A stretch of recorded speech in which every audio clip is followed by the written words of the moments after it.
Hi, second graders. I'm Mrs. Hamilton, and I am so glad you're here today to read a story with me. Today, we are going to read a story called Niko Draws Feelings. And our character Niko has a lot of really big feelings. Sometimes he's happy, sometimes he's sad, sometimes he's excited. Just like we get lots of feelings, Niko gets lots of feelings. And the story is about what he does with his feelings. So come along with me to find out. While we're reading, also, I want you to think about, do you think this book is a fiction book or a nonfiction book? Remember, a fiction book means it's a made-up story and it didn't really happen. A nonfiction book is real. It might teach us about something or show us real pictures. So be thinking about that while we read our book.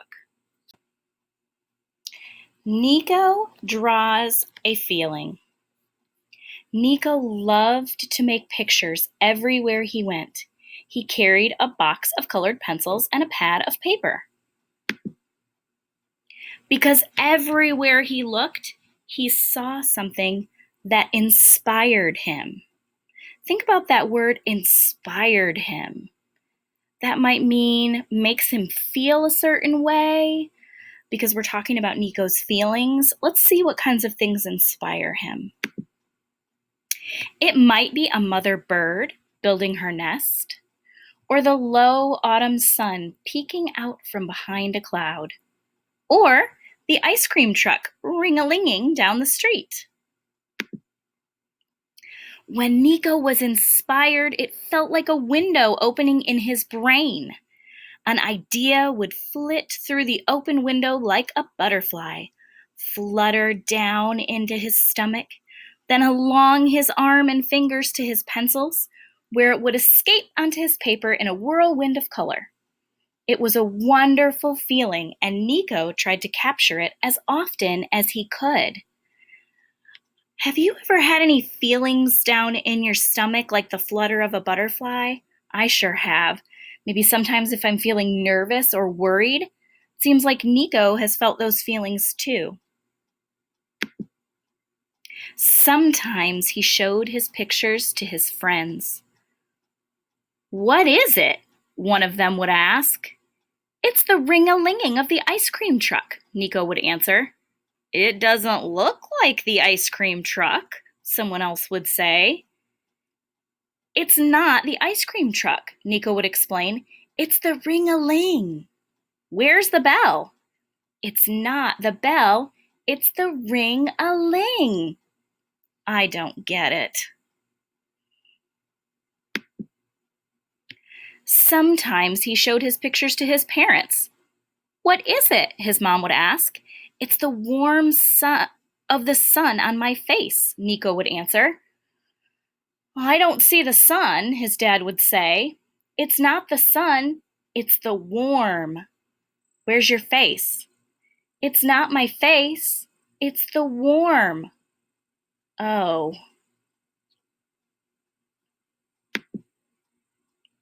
Once he showed a picture to his teacher, Miss Reed. "What is it?" Miss Reed asked. "It's the hard work of a mother robin building her nest," Niko answered. "Where's the robin?" "It's not the robin, it's her hard work." "So this is the nest?" "It's not the nest, it's her hard work." I see. But Miss Reed didn't see. None of them did. Second grade friends, if I have to think about how Niko is feeling right now, and I look at his face and I think about all the things that people have said to him, I think he might be feeling a little bit sad that his friends and parents and teachers aren't understanding his drawings. Can you think of a time where you might have been a little sad like Niko? One night, Niko sat on his bed, thinking about all the pictures taped to his walls. Then he looked at himself in the mirror. He was inspired to make another picture. Only this one he taped to the back of his door, where no one else could see it. The next day, Niko was heading out with his paper and colored pencils when he noticed a moving truck next door and a girl about his age.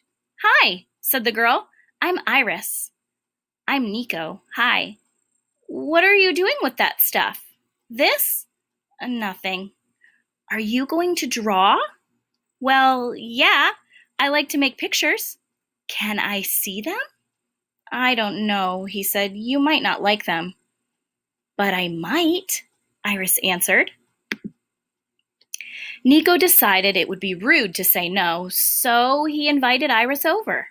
When they got into his room, Niko waited for her questions, but she just looked and looked.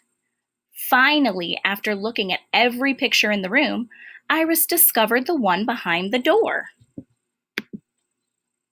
"Wow," said Iris.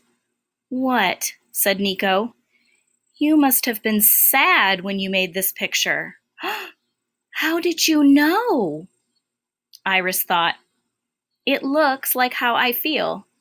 You know, sad because I had to move." Suddenly, Niko felt a window opening in his brain. "Can I make a picture for you?" Niko asked Niko. "For me?" "Sure," said Iris. Like a butterfly, an idea flitted through the open window, fluttered down to his stomach, then along his arm and fingers to his colored pencils, where it escaped onto his paper in a whirlwind of color. When he finished, he handed the picture to Iris. This time, Niko asked the question, "What is it?" Iris looked at the picture for a long time without saying a word. At last, she looked up at Niko. "I'm not sure exactly, but it makes me feel like I made a new friend."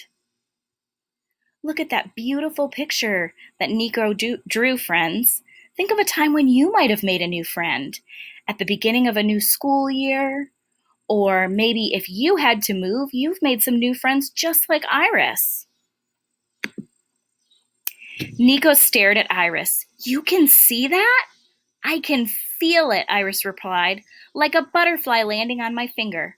"A butterfly?" asked Niko. "I know, it sounds weird." Niko smiled. "Not to me." The end.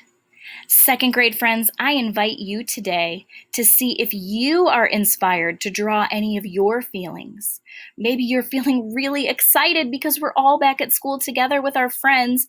Even though we're on Zoom, we get to learn and grow together. Maybe you're feeling a little bit worried. Maybe you're feeling sad or happy or playful. So I invite you to draw your feelings in a picture just like Niko did. All right, friends, before we go off and see if we can get inspired to draw some of our feelings, remember at the beginning I asked us to think about if we thought this was a fiction book or a nonfiction book. So here are some things that help us determine if a book is fiction. So the first thing is, does our book have talking animals? It does not have talking animals. So that's one thing our book does not have. Let's keep going and see. Does our book have photographs or illustrations? Well, the book that we read had beautiful illustrations. So illustrations that are drawn by an illustrator, that kind of gives us a clue that we are reading a fiction book, a story that might be made up. Does the book provide true facts? Well, we didn't really learn any true facts about anything. So that's going to be a no for us. Does the book have a problem? The book did have a problem. Can you think of what the problem was? Niko was having a problem because all of the people he was showing his drawings to were having a hard time understanding them. And that was a problem for Niko. So it did have a problem. And our book title, Niko Draws a Feeling. Well, it doesn't give us any information about true facts, so that also leads me to believe it is fiction. We just read a fiction story together, and that means that our book was made up. It was a made-up story. written by the author.